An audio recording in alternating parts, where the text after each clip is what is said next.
Trop souvent, on se laisse happer par nos quotidiens, métro, boulot, dodo. Même si parfois on pense bien faire, bien souvent on fait pas vraiment les choses en pleine conscience. On fait du sport pour faire du sport, ou alors pour perdre quelques kilos avant l'été, mais pas réellement pour soi. Alors dans cette vidéo, je vous propose une reconnexion avec soi-même. Je vous avoue que ce que je vous montre aujourd'hui, je le fais pas vraiment tous les jours, mais j'essaye de prendre le temps de plus en plus et encore plus depuis que j'ai un enfant.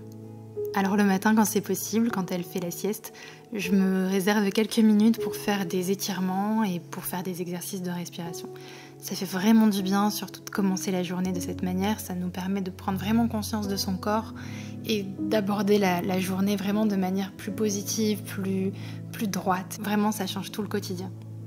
Je fais également des exercices de respiration, notamment des abdos hypopressifs qui permettent d'avoir une respiration vraiment très contrôlée comme ça, et ça permet en plus de ça de renforcer la sangle abdominale. C'est vraiment parfait si vous venez d'accoucher.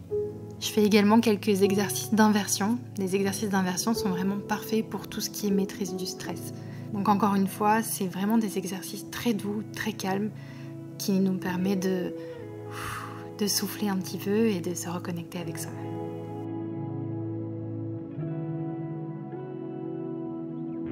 Ce qui est important également, c'est de ne pas s'oublier. Alors, encore plus quand on devient maman, parce que généralement l'enfant passe en priorité, mais c'est important aussi de faire toujours attention à soi. Moi personnellement, j'aime bien par exemple me maquiller ou alors de prendre soin de ma peau. Parce que depuis toujours, j'ai une peau un petit peu à problème qui peut avoir facilement des taches, beaucoup de grains de beauté comme vous le savez. Et j'ai jamais vraiment trop fait attention, mais c'est vrai qu'avec les hormones et la grossesse, tout s'est un petit peu multiplié. Alors j'ai la marque Caudalie qui m'a contactée, c'est d'ailleurs les partenaires de cette vidéo. Ils m'ont proposé de tester leurs produits anti-taches, notamment le sérum Vino Perfect qui est l'un des numéros 1 des produits contre les taches pigmentaires. Comme vous l'avez vu, moi j'en ai principalement sur le dessus des lèvres, également sur les épaules et en vrai un petit peu partout sur le visage. Alors il a été prouvé que ce sérum élimine jusqu'à 63% des taches après un flacon utilisé. Donc ça va traiter toutes les taches, donc les taches pigmentaires dues au soleil ou alors les taches dues à l'acné, comme vous pouvez le voir sur mes épaules. Ensuite, j'ai également eu l'occasion de tester le contour des yeux. Donc c'est un contour des yeux qui va venir corriger tout type de cernes, les cernes pigmentaires ou vasculaires. Personnellement, c'est plutôt vasculaire. C'est-à-dire que j'ai les veines qui peuvent être parfois un petit peu plus voyantes et du coup j'ai le cerne un peu bleuté. Donc à l'intérieur de ce contour des yeux, on a un actif qui a été breveté par Caudalie, c'est la viniférine, mais il y a aussi de la caféine et des niacinamides. Ensuite, j'ai également ma crème de jour et ma crème de nuit, toujours anti-taches. Encore une fois, ça peut paraître anodin, mais le fait d'avoir une belle routine comme ça qui prend soin de ma peau, ça permet aussi de reconnecter avec moi-même. C'est pas juste une petite crème hydratante que je mets comme ça, c'est vraiment dans l'objectif de me faire du bien.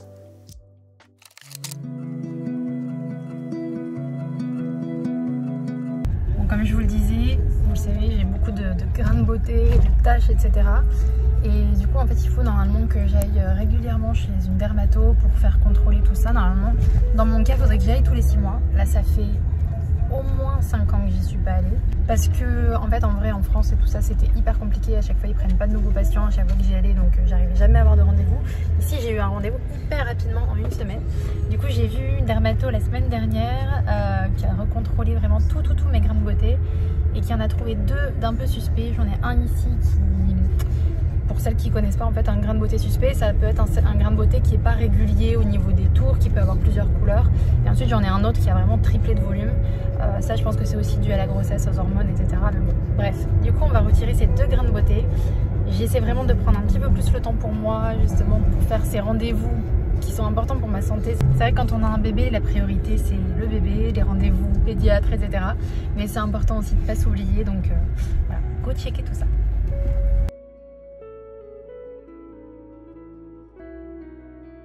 Donc l'opération s'est très bien passée, comme vous pouvez le voir, j'ai que 2 petits pansements, c'est fait sous anesthésie locale, donc elle me fait une piqûre à côté de chaque grain de beauté.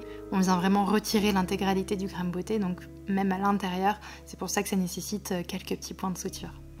Et du coup j'ai rendez-vous dans 2 semaines maintenant pour retirer les points, et elle m'a dit que dans 2 semaines on allait peut-être pouvoir retirer aussi celui-ci qui me gêne, qui a bien grossi aussi, en fait qui est devenu en relief.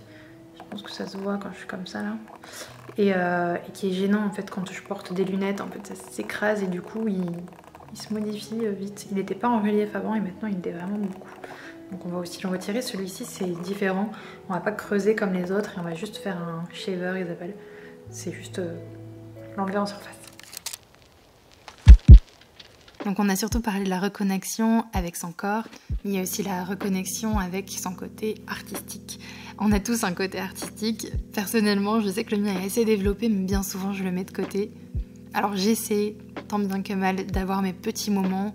Il y a notamment le journal de ma fille, Alma.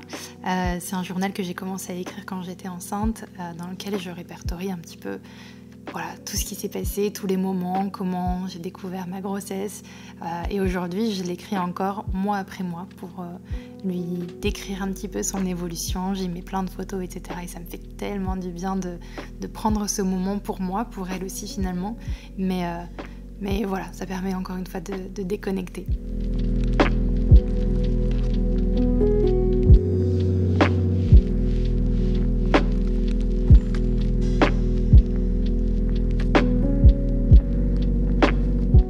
Sur un autre sujet, mais aussi créatif, en ce moment je suis en train de faire des documents pour mon appartement. En fait cet été on va faire un échange de maisons, il y a des personnes qui vont venir dans notre appartement et du coup je leur prépare une petite brochure dans laquelle il y aura toutes les informations qui sont relatives à l'appartement, au quartier, mes meilleurs restos, etc. Et du coup j'adore passer quelques minutes à faire ça.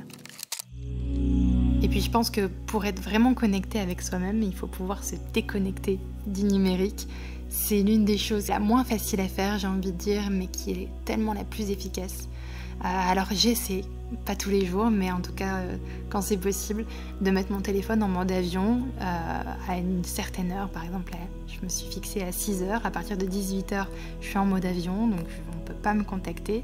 Et comme ça, je suis vraiment connectée avec moi-même ou alors avec ma famille. Et dans ce cas, ça peut me permettre de passer du temps vraiment avec ma fille sans avoir vraiment le téléphone à portée de main.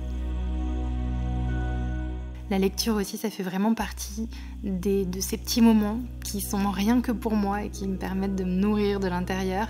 Donc ça peut être des romans et en ce moment je lis le Miracle Morning. C'est mon copain qui se l'a acheté pour lui-même et il m'a vraiment recommandé de le lire. Donc je vais le faire. Je sais que c'est un livre qui a été best-seller, qui a été recommandé par énormément de monde. Et c'est vrai que j'ai vraiment commencé, je suis au tout début. Mais voilà, ça fait du bien. Et notamment ce livre-ci est hyper intéressant justement pour tout ce qui est développement personnel et pouvoir se reconnecter avec soi-même parce que ça parle de sport, de faire les choses pour soi, pour son bien-être et pour pouvoir mieux avancer dans la vie. Donc voilà, j'espère vraiment que cette vidéo vous aura plu. N'hésitez pas à me dire en commentaire quels sont les moments qui vous permettent de vous reconnecter avec vous-même et qui vous font du bien. J'espère encore une fois que cette vidéo vous aura plu. Je vous fais plein d'énormes bisous et je vous dis à très bientôt. Ciao!